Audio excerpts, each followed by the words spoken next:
Sadhguru, I read in the Mystics Musings that you clapped at the time of Dhyanalinga consecration and there was a crack on the linga. Can you explain the significance behind that? And is it the sound or is it something else? You want me to clap now?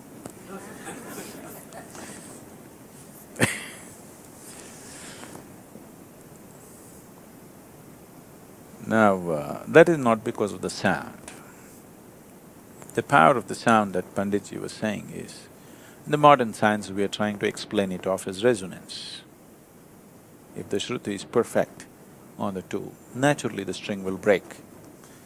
As you were saying, the bridge breaking up is a classic example in every textbook, you know. Two soldiers are walking and a bridge which can take tons of weight will collapse just because two men are walking in unison. It's a classic textbook example. So just about anything can be cracked with sheer sound just by something like this.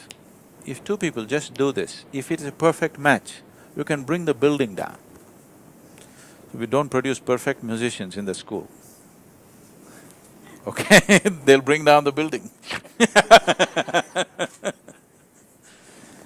because being in absolute unison can create a certain energy where 1+1 is no more 2, 1+1 is a million. So, classical music, when two people sing, Jugalbandi is never about two people singing together. They're always setting this thing because the musicians who crafted this music are aware, or if two musicians are absolutely perfect, they could cause damage to the physical structure. People may just attain, their bodies may break, it is possible. The whole process that you see in the existence is from non-creation to creation, from unmanifest to manifest. But the other process is also happening. Today, cosmologists have recognized a whole galaxy will collapse into itself and become nothing. It'll become a black hole, it's nothingness. And nothingness is recognized as the most powerful space in the existence. Today they're beginning to call it dark energy and whatever else. So essentially, sound is a certain kind of… it is the first step into creation, from non-creation. But yoga is about uniting that which is creation and that which is non-creation. The word yoga means to unite. To uniting that which is creation. Creation means a limited form. It may be a planet, it may be a solar system, it may be a galaxy, but still a limited form. In our perspective, it may be large, we may think the universe is unlimited. That's our perspective. An ant thinks you're unlimited. Our perspective of what is size is from the size of who we are. You know, we are looking at something is large, something is small. Essentially, any form is a limited space. So, yoga means to unite that which is limited with that which is unlimited. So, what is a form? To make it formless. But at the same time, we don't want to lose our form, but we want to connect the limited with the unlimited. Yoga means, the other word is to yoke or to unite. So we want to yoke or unite the limited with the unlimited.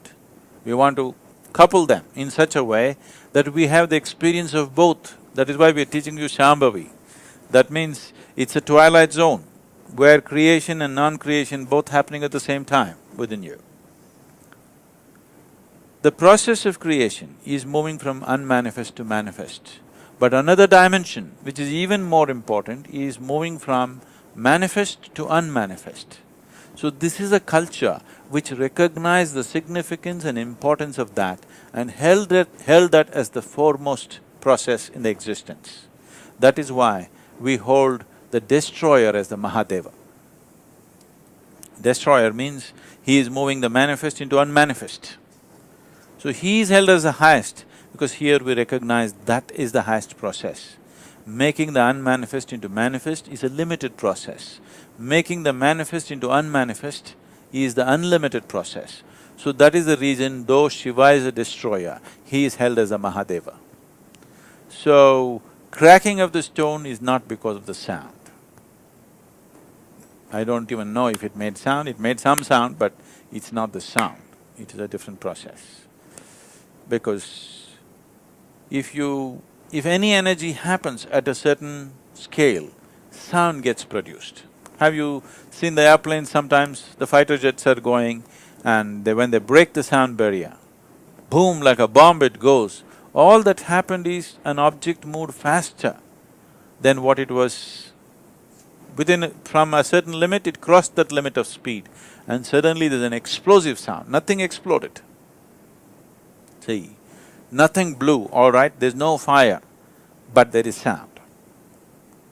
When a jet crosses the sound limit, there is no fire, there's no explosion happening, nothing great happening in the engines of the jet, but still you hear a boom because an energy is created. So, the energy is the basis of the sound. The sound is not the basis of the energy. It's the energy which is the basis of the sound. Because there is energy in this body, I can make these sounds, isn't it? But at the same time, sound is the basis of energy on another level. It is because of sound that energy has happened. When there is no sound, there is energy but it is unmanifest. It is simply there. So today, modern nuclear science is explaining this in a certain way, you know. You can see virtual protons and virtual neutrons being created if you just as much as add energy outside, not connected to this chamber. If you just play energy around, you will see virtual protons get created. That means creation is happening in a absolute vacuum space.